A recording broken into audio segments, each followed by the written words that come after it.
Somewhere in a dusty record crate, there's a 45 that only got played once on the radio before the world moved on to the next big thing. But for the person who sang it, that one song wasn't a footnote in music history. It was everything they had left to give.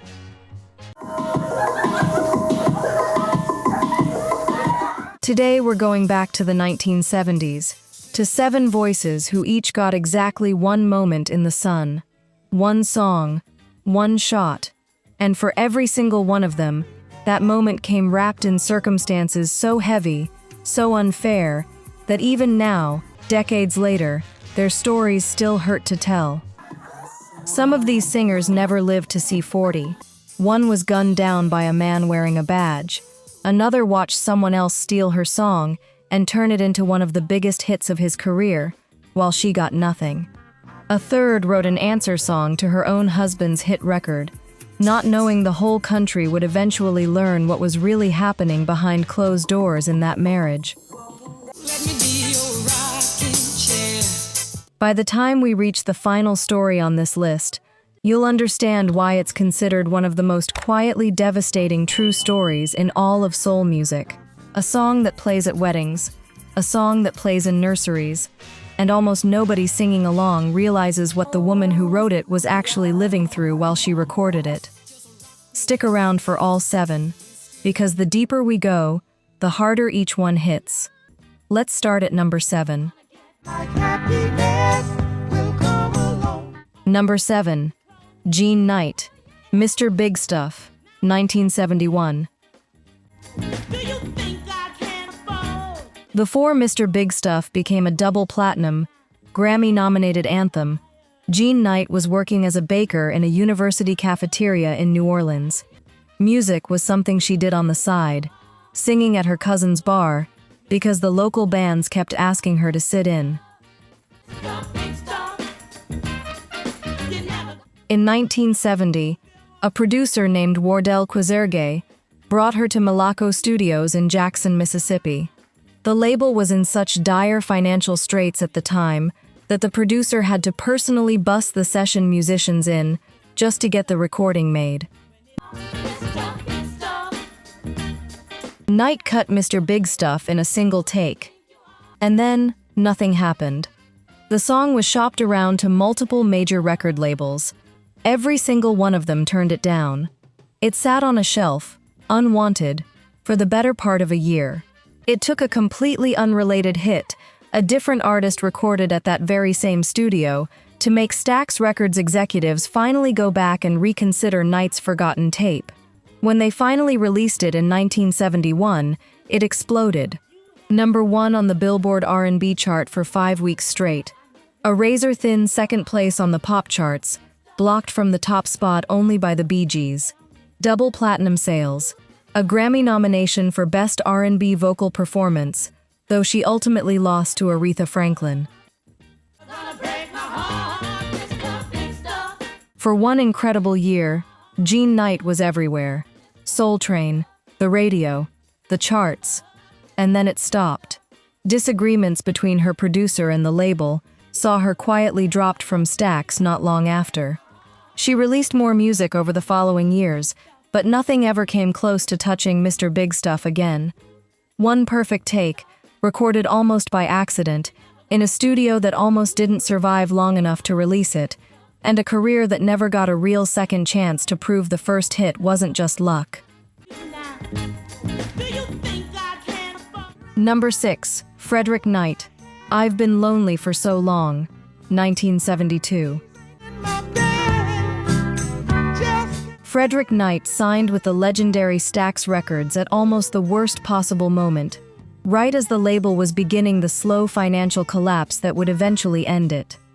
But in 1972, he released a gentle, aching soul ballad written by his own wife, Posey, alongside songwriter Jerry Weaver. I've Been Lonely for So Long climbed into the top 30 on both the pop and R&B charts. It made him a name. It got him featured in the acclaimed 1973 documentary Wattstax, standing shoulder to shoulder with soul royalty. But here's the quietly painful irony of Frederick Knight's story. The title of his one defining hit ended up describing the rest of his career as a performer. He kept releasing music through the mid-1970s. Nothing repeated that early success in a major way. Eventually, he made peace with it, pivoted almost entirely to writing and producing behind the scenes for other artists. And in that new role, he thrived. He founded his own label. He wrote and produced for other soul acts. And in 1979, one of the songs he wrote and produced became a global disco phenomenon, Anita Ward's Ring My Bell. Think about that for a second.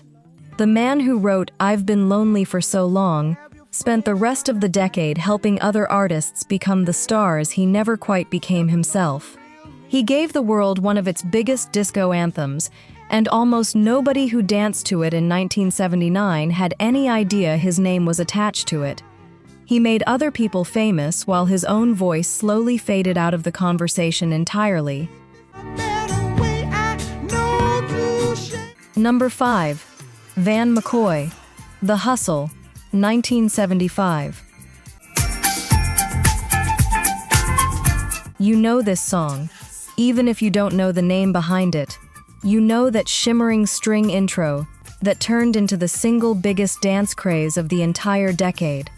The Hustle shot straight to number 1 on the Billboard Hot 100 in 1975, sold millions of copies worldwide, and made Van McCoy a household name overnight, even if most households couldn't have picked his face out of a lineup. Here's what most people watching this don't know. Van McCoy wasn't some overnight discovery. He'd spent nearly a decade writing and producing behind the scenes for soul royalty, Aretha Franklin, Gladys Knight, The Stylistics, David Ruffin. The Hustle was supposed to be the moment his own name finally stepped into the spotlight, the beginning of a whole new chapter as a performer in his own right. But life had other plans. In 1973, before The Hustle had even been written, McCoy's mother passed away suddenly. By all accounts, he never fully recovered from that loss. He was deeply, deeply close to her. Then in 1976, just a year after the biggest triumph of his career, his grandmother, the other maternal figure who had shaped his entire life, died as well. Grief has a way of settling into the body whether we acknowledge it or not. Van McCoy's health began to quietly decline. By 1979, he suffered a heart attack. He slipped into a coma. He never woke up. He was 39 years old. The man who gave the entire world its most joyful dance floor anthem, a song that's still played at parties and weddings today, half a century later, spent his final years quietly grieving in private, his body breaking down under the weight of loss the public never saw. Every time The Hustle plays and people throw their hands up laughing on a dance floor, almost none of them know the man behind it was dying of a broken heart in the most literal sense. Number 4. Darryl Banks, Open the Door to Your Heart. Before we get into this one, I want to be upfront with you, because accuracy matters. Darryl Banks's biggest hit actually charted in 1966, not the 1970s. But his story belongs on this list, because it's one of the most devastating true stories in the history of soul music, and the tragedy that defines it happened right at the start of this decade. Banks grew up singing gospel in a small Baptist church choir before moving into secular music. Musicians who worked with him described him as having one of the most respected, soulful voices of his entire era. His breakout single, Open the Door to Your Heart, climbed to number 2 on the R&B charts. But even that success came tangled in controversy. The song had actually been written by his friend, fellow singer Donnie Elbert. Banks was originally credited as the sole songwriter, sparking a legal battle over the rights that dragged through the courts for years, eventually settled in Elbert's favor. Banks released a handful of follow-up singles over the next few years. None of them came close to matching that first hit. His career was already fading by the end of the 1960s. Then, in February of 1970, everything ended in an instant. Banks confronted a woman he'd been involved with outside a home in Detroit. The man dropping her off was an off-duty police officer, one who had secretly been seeing Banks's girlfriend behind his back. Banks pulled a gun. The officer responded by shooting him in the neck. Darrell Banks died almost immediately. He was 32 years old. For decades, his grave sat completely unmarked. It wasn't until 2003 that a fan from Scotland, someone who had never met him, who only knew his voice through old Northern Soul club nights half a world away, traveled to Detroit, discovered the unmarked burial site, and raised the money to finally give Darrell Banks a proper headstone. A voice that soul music insiders considered one of the greatest of his generation, buried for over 30 years without so much as his name carved into stone. Number 3. Yvonne Fair, It Should Have Been Me, 1976. Before there was ever a hit with her name on it, Yvonne Fair spent over a decade living in somebody else's shadow. She got her start young, singing with the Chantels before joining the James Brown Revue as a backup singer. While she was there, she recorded a song called I Found You. James Brown liked the groove so much that he took it, reworked it, and released it as his own single. It became I Got You, I Feel Good, one of the single biggest hits of his entire career, a song that's still instantly recognizable today.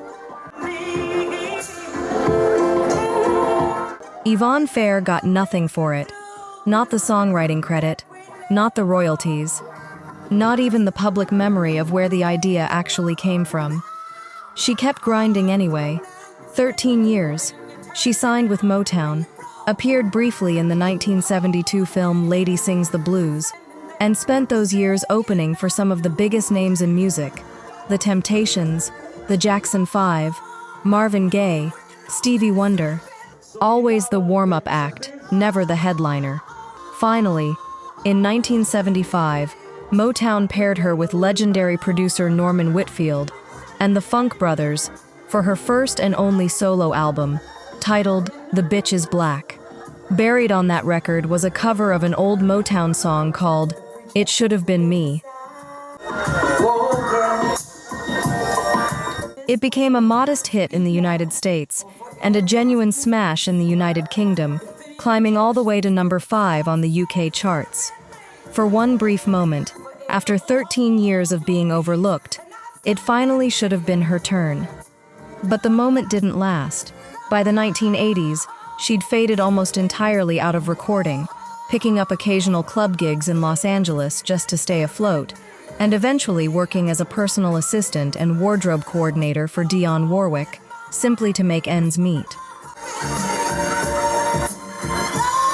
She died of pancreatic cancer in 1994, at 51 years old, largely forgotten by the very industry she'd given her voice to for over 3 decades.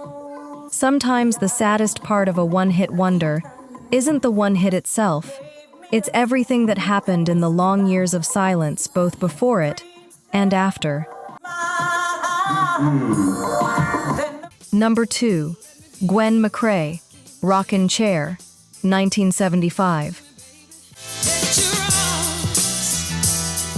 Hidden behind the scenes. It was written right into the song itself, playing on the radio for the entire country to hear without knowing what it really meant. Number 1. Minnie Riperton, Lovin' You, 1975.